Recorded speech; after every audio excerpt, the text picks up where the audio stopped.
পাঠ করছে। আমি ঝিনাইদহের বেশ কয়েকজনের সাথে কথা বললাম, তারা বললেন ভাই আলহামদুলিল্লাহ শুকরিয়া। কেন?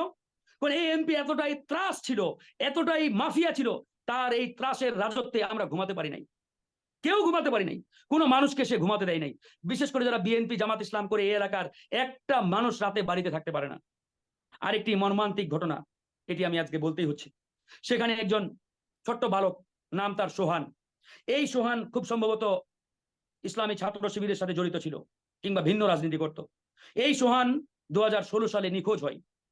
নিখোঁজ হওয়ার পরে ওই এলাকার মানুষ, আমি 1 মিনিট শেষ করবো, ওই এলাকার মানুষ, তার গ্রামবাসী প্রায় 300 জন একসাথে এসে এমপির পায়ে ধরে তার প্রাণ ভিক্ষা চেয়েছিলেন। তারা বলেছিলেন এমপি সাহেব আপনি সোহানকে ফেরত দেন, আমরা আজীবন সারা জীবন আওয়ামী লীগ করবো, আপনার সাথে রাজনীতি করব। সেদিন তিনি গালিগালাজ করে ওই মানুষদের তার বাড়ি থেকে তাড়িয়ে দিয়েছিলেন। তার 10 দিন পরেই সোহানের ক্ষত বিক্ষত লাশটি তার বাড়ির পাশ থেকে উদ্ধার করা হয়েছে এবং তার চোখ দুটি উপড়ে ফেলা হয়েছে। এই যে মিডিয়ার নিউজও আসছে, আমি একটু দেখাই আপনাকে।